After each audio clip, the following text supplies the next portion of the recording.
Money is everything. Ungkapan itu sangatlah mencerminkan betapa uang sangatlah dibutuhkan oleh banyak orang.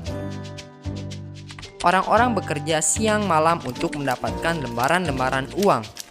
Tapi, tahu nggak sih sejarah dan asal-usul dari uang itu sendiri?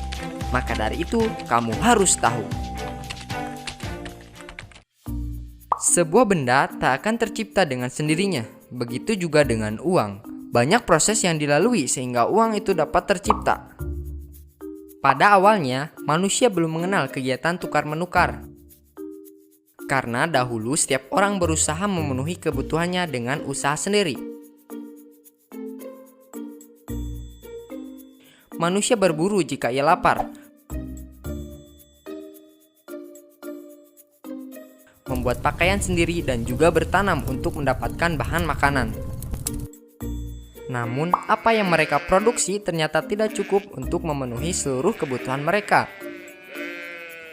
Lalu, mereka mencari orang yang mau bertukar barang dengan barang yang mereka butuhkan. Dan dari sinilah muncul sistem barter. Lalu, karena sistem barter memiliki banyak kekurangan, salah satunya adalah sulitnya menemukan orang yang mau menukarkan barangnya, maka digunakanlah benda-benda tertentu sebagai alat tukar. Biasanya benda-benda yang digunakan memiliki nilai tinggi dan dibutuhkan masyarakat. Dahulu, bangsa Romawi menggunakan garam sebagai alat tukar. Pengaruh bangsa Romawi dalam menggunakan garam sebagai alat tukar ternyata terlihat sampai sekarang. Dalam bahasa Inggris, upah disebut sebagai salary, yang berasal dari bahasa Latin yaitu salarium, yang berarti garam. Meskipun alat tukar sudah ada, tetapi tetap saja masih terjadi banyak kesulitan. Di antaranya adalah kurangnya daya tahan benda-benda tersebut sehingga tidak tahan lama. Lalu digunakanlah logam sebagai alat tukar karena memiliki nilai tinggi dan tahan lama. Logam yang digunakan adalah emas dan perak. Sejalan dengan perkembangan ekonomi, penggunaan logam sebagai alat tukar mengalami kesulitan, yaitu penggunaan uang logam sulit dilakukan untuk transaksi dalam jumlah besar. Lalu diciptakanlah uang kertas, yang pada saat itu kertas yang digunakan merupakan bukti-bukti kepemilikan emas atau perak. Selanjutnya, masyarakat tidak lagi menggunakan logam secara langsung sebagai alat tukar. Mereka menggunakan kertas bukti tersebut sebagai alat tukar. Nah, kertas bukti tersebut adalah cikal bakal uang kertas seperti uang modern saat ini. Makin tahu, makin banyak ilmu. Semoga bermanfaat dan sampai jumpa. Saat ini bumi pertiwi sedang dilanda bencana. Ya, pandemi COVID-19 atau yang kita kenal dengan virus corona telah menyebar ke berbagai belahan dunia, termasuk Indonesia. Keresahan akan virus ini pun jelas berdampak kemana-mana, termasuk urusan transaksi.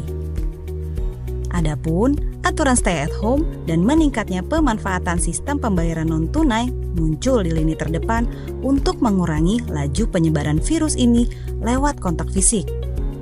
Sebenarnya, jauh sebelum COVID-19 melanda, Bank Indonesia telah mencanangkan gerakan nasional non-tunai sebagai gerakan pengenalan transaksi secara modern.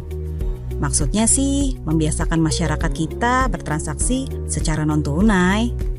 Makanya gak heran, sekarang udah banyak banget jenis pembayaran non-tunai. Kamu bisa bayar apa aja dan di mana aja dengan sistem pembayaran digital, baik lewat internet banking, mobile banking, uang elektronik, dan QR Code berbasis kris. Lebih mudah kan? Kontak fisik bisa diminimalisir, belanja dan bayar-bayar tetap ngacir deh. Namun, kalau pada akhirnya kita harus bertransaksi dengan tunai di tengah pandemi ini, jangan lupa cuci tangan dengan sabun atau cairan sanitizer sebelum dan sesudah bertransaksi ya. Agar masyarakat dapat bertransaksi dengan aman menggunakan uang tunai, Bank Indonesia juga menetapkan 3 langkah untuk meminimalisir penyebaran corona lewat rupiah loh. Pertama, adanya karantina dan penyemprotan disinfektan setoran uang yang diterima dari perbankan atau penyelenggara jasa pengolahan uang rupiah selama 14 hari. Kedua, penguatan higienitas SDM dan perangkat pengolahan rupiah. Dan ketiga, berkoordinasi dengan perbankan atau PJPUR untuk menerapkan langkah-langkah pengolahan uang rupiah dengan memperhatikan aspek ketiga, yaitu keamanan, kesehatan, dan keselamatan kerja. Nah, meski uangnya sudah aman, tetap harus jaga kebersihan diri ya. Tutup area mulut saat batuk atau bersin dan berlakukan social distancing di tempat umum. Jangan panik, stay at home dan stay safe. Karena Bank Indonesia ada di setiap makna Indonesia.